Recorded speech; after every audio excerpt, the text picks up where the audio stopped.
Hi YouTubers, welcome back to Vintage Fashion Hat Chat. I'm Norma Shepherd, the director of the Mobile Millinery Museum and the author of 5 books on vintage fashion, including 1,000 hats. I'm wearing my turkey brooch today. It's Thanksgiving weekend here in Canada, and as the turkey cooks, I thought I would share with you a few lovely vintage floral hats before we put that entire summer collection away. I also want to read to you from a blog post that I did on an episode of I Love Lucy.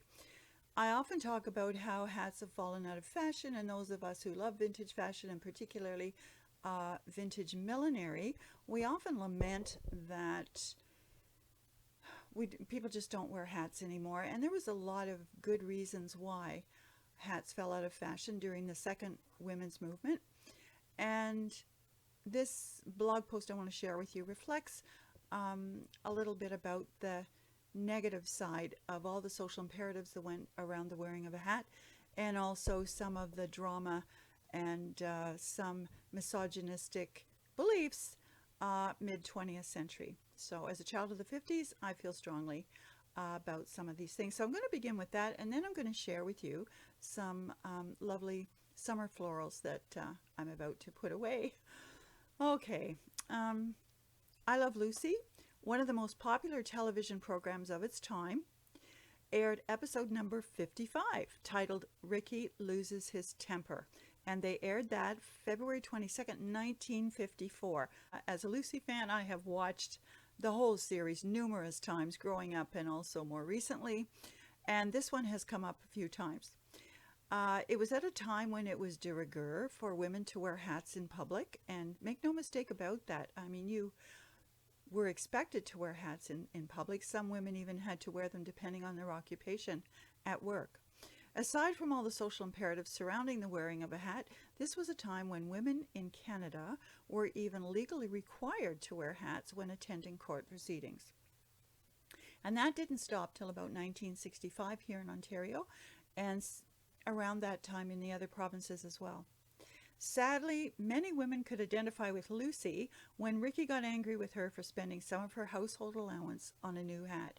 And I will tell you that when I was researching my book, 1,000 Hats, this was my second book, and I did a lot of first-hand interviews with women who wore hats in the 50s and 60s and could tell me quite a bit about those days. Um, and many of them told me quite shamelessly that when they shopped for a hat, they would always bring a red pen or a pencil with them, because back then the sales tags on the hats were cardstock. And once they had purchased the hat, then they would mark down the price in their own handwriting before they would show it to their husbands. And many, many people told me that that's what they did. Anyway, in this episode, Ricky gets angry with Lucy for spending household money on her hat. I don't know if she had a budget for hats. Maybe she had exceeded that. Anyway, eventually Ricky relents and permits his wife to purchase a new hat, but she's already gone behind his back, Lucy style of course, and she's ordered one. When the hat arrives, he knows she has defied him, but he doesn't raise his voice and berate her as he has done before. Instead, he takes her over his knee and he spanks her high and heavy. She submits to this and the program ends. So look that up. Episode 85 aired February 22nd, 1954. Obviously, amusing at the time. Not so amusing when you really think about it.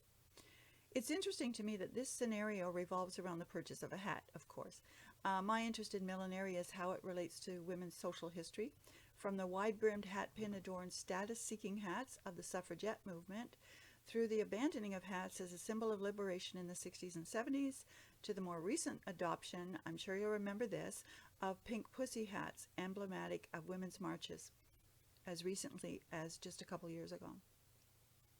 What is so disturbing to me about episode 85 of the very popular I Love Lucy television program is not only how the program demonstrates Lucy's lack of financial dependence, but it is the image of her being treated as a child. Of course, we don't even spank children anymore. enduring the humiliation of a spanking at the hand of her loving husband. So what do you make of that? Give it some thought. Have a look. And please let me know in the comments if you agree with my comments about this. Or am I just making a big fuss about nothing? Okay, as promised, a few more hats. I did do a video on daisy hats. He loves me not. And I'll link to the daisy hat video in case you're a fan of daisy hats. I mean, why wouldn't you be?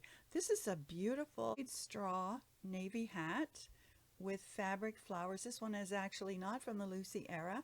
This is from the 30s. Look at these little rhinestones on the back of the velvet bow. Just a sweet little cap, as so many of the hats in the 30s were. Now, another one of deep color, also with simulated flowers, is this bandeau. This one is from circa 1960. It's done on a wire frame. Oh, I forgot my gloves today. With the green velvet, purple velvet, and soft pink flowers, flower petals. And I'll show you the inside. The inner crown is a mesh. Now for a couple of wide brims.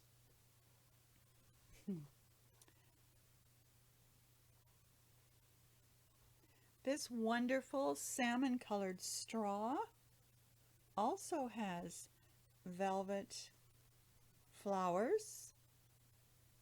And so this could be worn in the fall. Type of weather we're having here today in Ontario would have been quite perfect for it. It's about 18 degrees Celsius here. Very pretty. And this style, I've shown you before, this type of hat. This is a dish hat. The dish hat was designed by Christian Dior's millinery team circa 1947, and it was a very suitable hat to balance the cinched waist, full skirted dresses of the time with his new look. And it has an inner crown which gives it its name, a dish.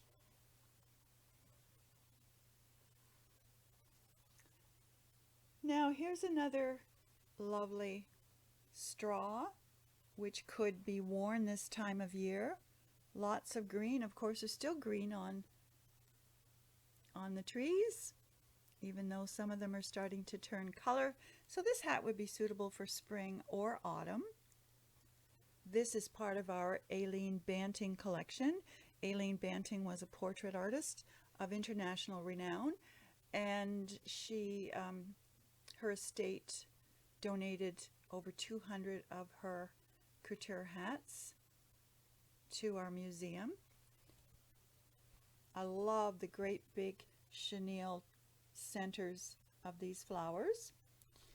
And the label is Elizabeth Ford, New York. And she wore these wonderful hats to her gallery openings, etc. There. Still suitable today. So thank you for watching.